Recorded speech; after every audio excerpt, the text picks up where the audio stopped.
If I told you that I changed the trajectory of my life in 3 months, and I did it for free, and you could do the same with guaranteed success, would you be intrigued? Would you like to know how I did it? Would you give it a try? Well, I did it through completing the Artist's Way course, and I believe that it is a no-brainer. You have nothing to lose, everything to gain, and this is what I want to speak to you about. That I completed the Artist's Way a year ago to this day, and I am still amazed at how I reset my life, how my life changed. And that's what I want to share with you today, how my life actually changed, what I gained from doing the Artist's Way course a year ago. And I believe that it holds so many benefits for anybody. So, are you ready? So let me paint a picture for you who you don't know me. So let me explain to you where I was at a year ago. This is now, we're going to do this like before and after style. So before I did the Artist's Way, I was 37. I had a child about 2.5 years before that. So I was in a place where I had completely let myself go. And I'm not just talking about physically, mentally, physically, the works. I had totally let myself go. I felt really terrible about myself. I was in the worst shape of my life. I was not used to. I had never struggled with weight before. I had never really felt that terrible about myself before. And I'd never felt so unhealthy. So needless to say, I was in the worst shape of my life. I felt crap about myself. Okay. But my self-care was also non-existent. My mental health was suffering. I was burnt out. I was working from home, looking after my child. I was filling up every moment I could with work. I was having no relaxing time. I just completely prioritized. I completely stopped prioritizing myself, my needs. I felt that it was really causing me a lot of stress. I was feeling really depressed. I was feeling burnt out, just completely burnt out. And it just really started weighing on me, especially when I just felt like I didn't recognize myself at all anymore. Everything I used to think, the vision I had about myself, who I was, what I liked to do, those things felt like it had completely slipped away from me. I did not recognize myself. I couldn't recognize myself in my actions, in my choices, and just physically looking around me, I couldn't recognize myself in anything. I looked in the mirror and I didn't recognize myself either. And not only that, I really felt like a failure. If I really put myself back there now a year ago, I was really disappointed in myself on so many levels. So obviously becoming a mother, becoming a parent, and especially when you're looking after your child 24/7, just the fact that you are taking on this new role, you are thrust into this new world that you have no experience in, you have no way of gauging what success looks like in that arena. So you just completely lose a focus. The reason I was feeling like a failure was because for the last year or so, I had wanted to start a YouTube channel. I had already started a blog, but I really wanted to do something where I could earn money while looking after my child. That has always been my goal. So I felt like a real failure because I had started the blog and it had sort of like fizzled out a little bit. I was just not putting into it as much as I really wanted to, so I wasn't seeing any results from it either. And it was really frustrating me because I felt like I had no extra time to give. So I had no idea how I was going to turn this thing into a success. But so I also felt like I wanted to do a YouTube channel. I really felt like I would enjoy that way more than the actual writing part of it, the blogging part of it, which I've never been a writer. I don't really enjoy it. So I felt like a failure because even though I had been planning on doing this thing for so long, I had just not done it. And you can see how all these things were just starting to weigh on me because I just felt like it was a hopeless situation. I couldn't understand why I wasn't getting around to doing the things that I really wanted to do. And so I was also, long before I even had my child, I was plagued by procrastination, lifelong procrastination. As far back as I can remember, I have deeply struggled with procrastination. And this was just impacting and compounding even more now that I had even less time and my attention was so drastically reassigned to another human being. And even though I love being a mom and I love looking after my child and I love being at home with him, I really love that. But I also need to provide for him and I need to provide for myself and do all the other things that never go away. They're always in the back of my mind. All the things that I want to do, all my goals and my aspirations, they're not going away. They're not going anywhere. So I needed to address those. But so I was at a point where I really didn't know where to from there. I had no idea. And I was so desperate for something that I think I heard somebody talking about journaling and it just sounded like something that I needed to do or that I could at least try because it wouldn't take up all of my time. And it was free and I could do it at home and, So I did that. I looked into journaling and I looked into journal prompts and I was really a severe beginner. I had no frame of reference even for journaling. I've never journaled a day in my life. I've tried many times. It just was never my thing, but I was obviously doing it wrong.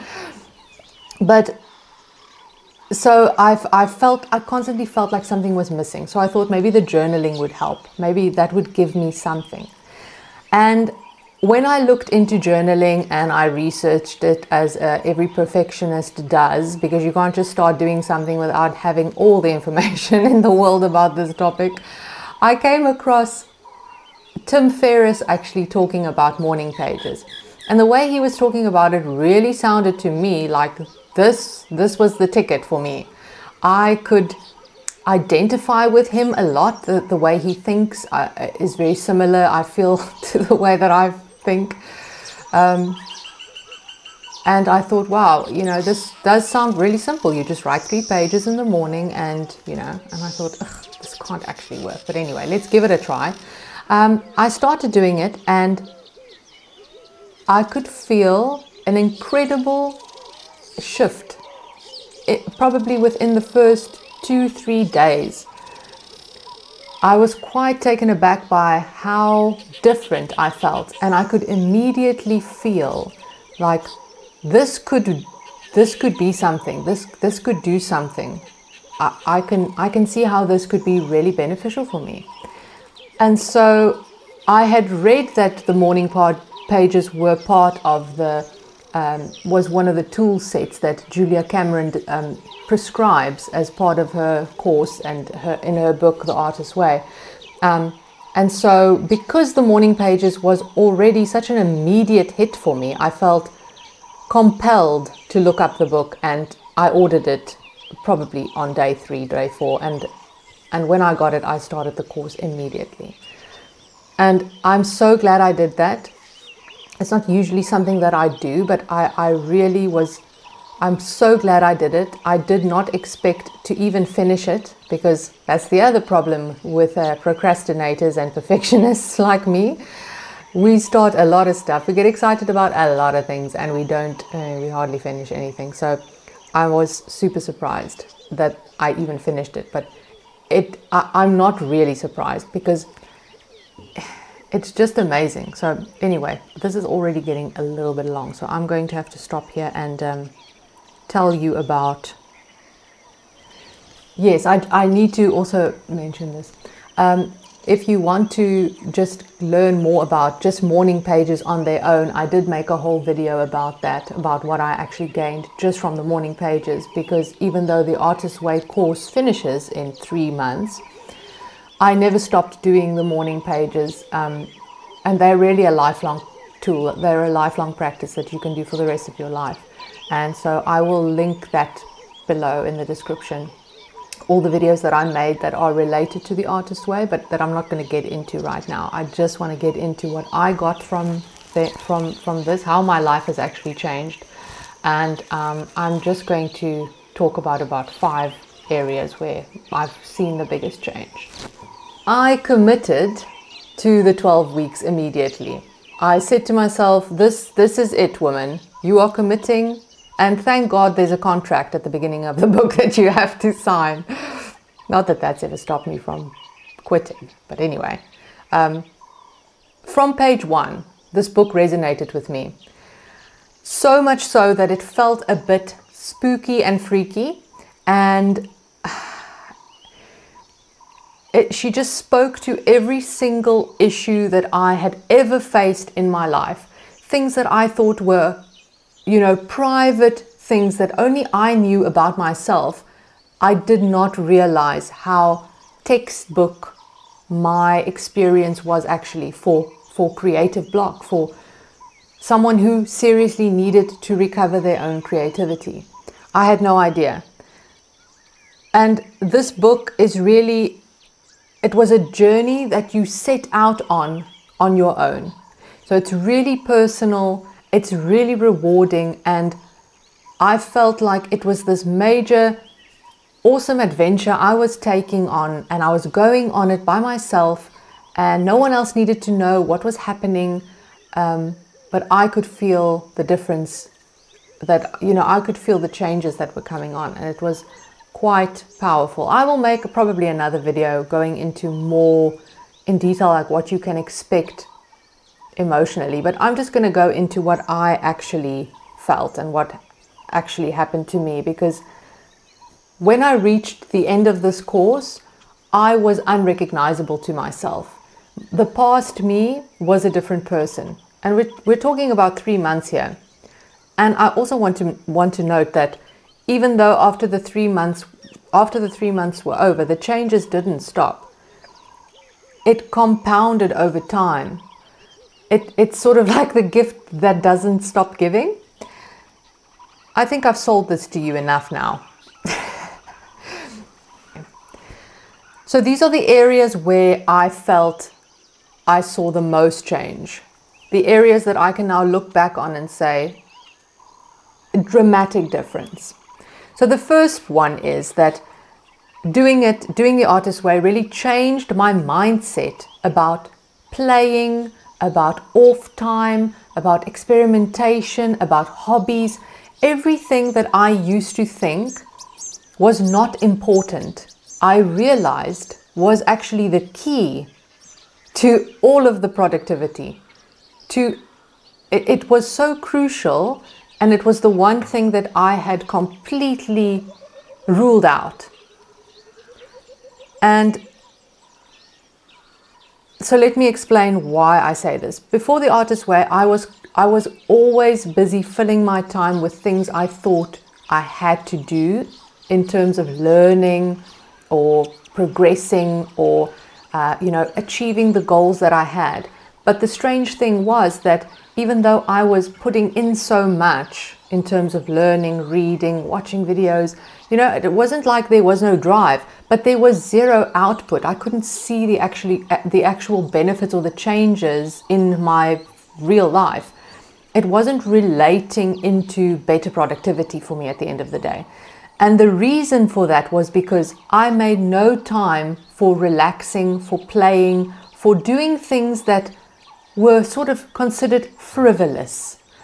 Just sitting outside doing a scrapbook exercise. I would have never done that in the past because I would have thought that that was just a waste of time.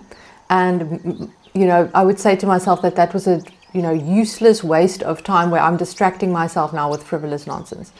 I know, how sad. But anyway, that is really how I felt. So reading the book and understanding from Julia Cameron what creativity really needs, and it needs nourishment, and it'll flourish under those environments. It will not flourish under the conditions that I was putting it under, which is why I didn't.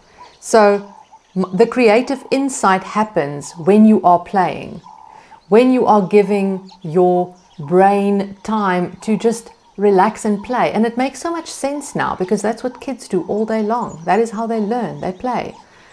And I was not giving that to myself. So that is the big area where it changed for me, that now I look at all of those things in a completely different light. I look at all my little hobbies and little things that I do as hugely important. They play a massive, massive role in my creative productivity. I will not be able to actually do the work that will, say for instance, make me the money if I'm not actually giving myself those things to do, those little playful things to do. So I've changed my mind on that one. Yes, so I now understand that denying myself those playful things was in fact causing potential destruction down the line. Now I realize that if I don't want my life to explode or implode, I better get some playtime going for myself. I need to do things that feed my soul and that's relaxing and fun and that I can look forward to. And she really does this by also emphasizing that one of the tools, apart from the morning pages, that she says is crucial is having artist dates, which you do once a week for yourself. And it's basically like entertaining that inner child that has never gone away, because your inner child never really grows up. You are always all the ages of your life. There's a 7-year-old inside of you, there's a 4-year-old inside of you, there's a 10-year-old, a 12-year-old, whatever. Those parts of you don't go away. They're always there, and they also have needs, and most of them need to play, if I can put it so bluntly. So I live my life completely differently now. I look at everyday tasks differently. I prioritize different activities in a completely new way. Things that I used to look down upon, things that I used to think of as waste of time, I now actually see as incredibly important. And changing my view on them has made a massive difference in my life. I feel better, I do better. Yes. The next area was that she really helped me to accurately label and identify my problem areas. I was doing things that I didn't understand why I was doing it. So I've always had questions in the back of my mind about these sort of problematic behaviors that I identified, but I couldn't properly label them. I didn't quite know where they were coming from and why I was doing them. And sometimes I would incorrectly label them. I would think they were something that they were not, which causes more problems because it's very difficult to address your own behavior if you don't even know why you're doing it and you don't know what you're actually dealing with. So this is what the book really, really helped me with the course, is that I could see my behavior for the first time for what it really was. When I think that I'm just procrastinating, I now realize that I'm actually stressed and I need, instead of forcing myself and shaming myself into doing more, I probably should do a little bit less, draw out a little bit, focus a little bit more on doing something relaxing or something that would give me comfort. Game changer, really game changer. Another thing that I had a major misconception about was my own perfectionism. I thought that it was a level of standards that I had, and I never really realized that it was integral It was so combined. No, that's not the right word either. My perfectionism was intertwined with my procrastination. I didn't realize that the two were even related. And actually, my perfectionism was just another way for me to procrastinate. I didn't realize that this was actually a major sign that I needed to unblock myself, that it was a way that I was blocking myself. I also incorrectly assumed that I was lazy or had terrible self-discipline for not doing the things that I said I was going to do when I should do them. And she helped me understand that these are ways in which we are trying to keep ourselves safe by overwhelming yourself with having too much to do and setting these massive goals. And it's almost like you're a racehorse and you're spooking yourself, and so you won't get out of the cage, you won't get out of the starting blocks, because you've freaked yourself out so much, because you've literally given yourself the goal to conquer the world in 3 days. Who would act on that? Only someone who had zero fear, and as far as I know, the only people who have zero fear are psychopaths. So that's not me. That's one upside of being fearful. But yes, so I think what it comes down to is the fact that everything that I was doing was self-sabotage in some way. And by accurately understanding and labeling these things for what they really were, it really helped me get over a lot of them. By just being able to, it's like when you were younger and you thought that there were monsters in your cupboard and there was something hiding under your bed, because you couldn't accurately see what it was, you made up something much bigger in your mind. If you saw a strange shadow, you automatically thought it was, somebody coming to murder you in the night. Maybe this was just me, but when you switched on the light and you could see, okay, it's just the coat hanging on the back of the door, whatever, you're like, okay, now I'm not scared of it anymore. Now the light can go off again and I can carry on sleeping. Next one, I became seriously productive in every area of my life. This didn't happen overnight, I should say, but it is one of the things where I can look back now and there's a stark difference. So in one little area that I can actually say is that even though I am someone who has always had art as a subject, I studied art, I worked at an art gallery, my entire life has been art. I myself had not picked up a paintbrush or anything of the sort for over a decade. Now, if that should have been like a massive red flag to me, but I don't know why I missed that. But I went from not touching a paintbrush for a decade, for over a decade, probably 15 years, to all of a sudden in the last year, I've probably filled 2 sketchbooks and made probably 10 paintings. And for no reason, just I did it. And I've enjoyed every minute of it. But that is a stark difference. So not having done a single thing for 10 years to now having produced more things that I've ever produced in my entire life. And that is including 4 years at university and 5 years of having art in school. That to me is insane. And yeah, another reason why it's made me more productive is because I am more aligned now with the goals that I'm setting myself. In the past, I used to set these sort of generalized, inconsequential goals. These things that you think other people are writing down as their goals, and somehow you think that those should be your goals, and you think that they are your goals. Like, I need to lose weight, I need to get in shape, I need to make more money, I need to, yes, okay. Probably everybody has that on their list. But once you do the artist way and once you become creatively unblocked, you really realize what are your specific goals and dreams? You get way more specific. And so you're setting better goals to begin with. You're setting goals that are way more aligned with what your purpose is, your passion is, your desire is. So you're way more into them at the end of the day. I mean, who's into losing weight? Okay, that's everyone's goal probably, has been at some stage or another. Or get fit. But what does it really mean?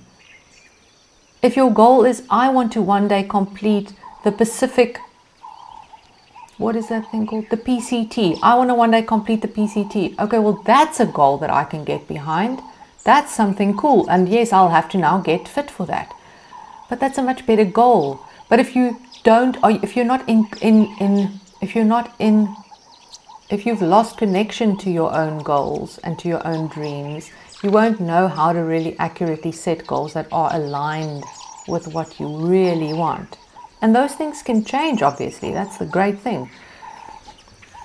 I think I've made my point now there.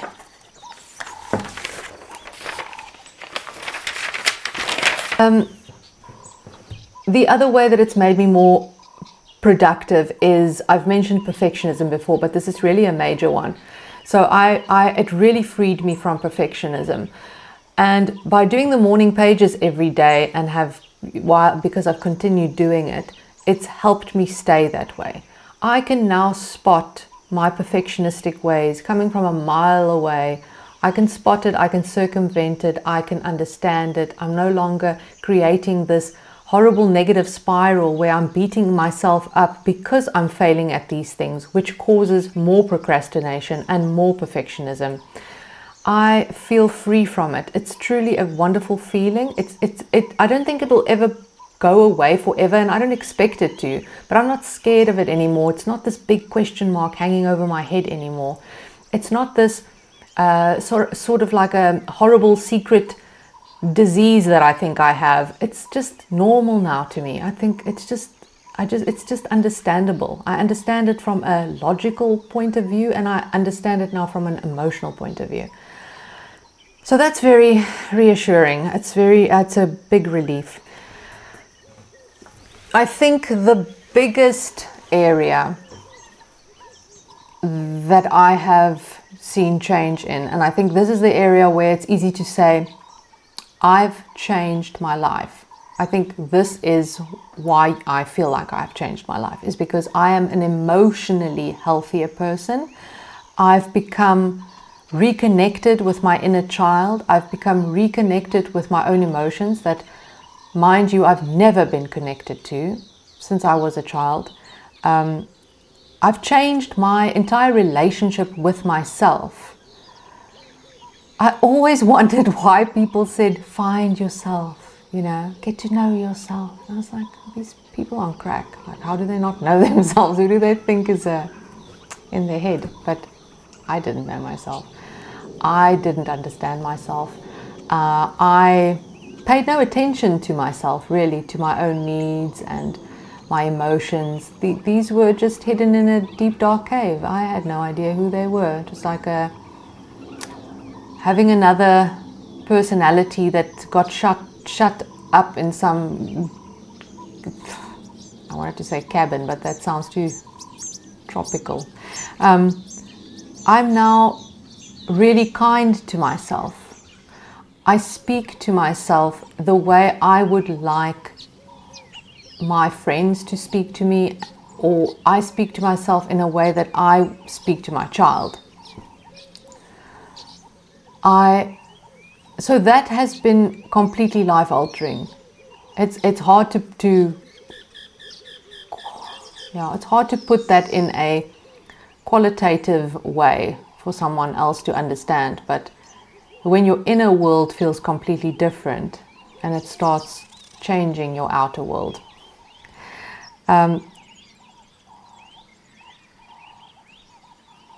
So becoming emotionally healthy has also meant, for me, I feel like I've expanded my sense of who I am. My sense of self has expanded completely. And that's exciting because I know that it will only continue from here. This last one, becoming emotionally healthy is a lifelong thing. This does not just help me with business or productivity or being a better artist, or it is literally life changing. It changes everything about me with everyone around me. Yes, I definitely like myself more now than I used to, which is great. So to wrap this up, this is what I've gained. I am going to go out on a limb and say, if you are feeling in any way like you need to reset your life, please do this. Please just do the course. It's 3 weeks. It does not take a lot of your time. It is strange to think that these little steps can actually make such a major difference in your life. But at the end of the day, you are the one doing the work on yourself. It's not the book, it's not the course. There's nothing supernatural really about it, to an extent, I suppose. But it really is that you have the capability to recover things about yourself that you are currently unaware of. And your own secret to happiness is lying inside of you. And you can do it. There's a part of you, maybe I shouldn't get into all this philosophy, but anyway, what I want to say is, please give it a try. Let me know if you are thinking about doing it. I actually also created a worksheet that I sell on Etsy that you can go and check out. I'll link it down below. It might just help you if you want to do the course. It's just a companion worksheet to accompany the book, but I just did that because it made it easier for me to do it, and now I can go back and look at all my answers, and I've got something to reuse, because a lot of people do the Artist's Way every year. Some people do it every 5 years or whatever, but what's great about it is that you are still growing, and your problems are... Growth is a spiral. It's a spiral journey. It's not a linear journey. So you will always come across the same problems you had in the past, but from a slightly different vantage point. And that is how you grow. So I guess it helps to know that these things don't go away forever. So if you do encounter problems again, it's not because you are flawed and bad bad at growing as a person. You are encountering these things again, but on your way up, on your spiral upwards. They look slightly different. They're the same sort of issue, but they'll look slightly different. And the more times you deal with it, the better. Thank you for listening. Good luck and see you soon. Ciao.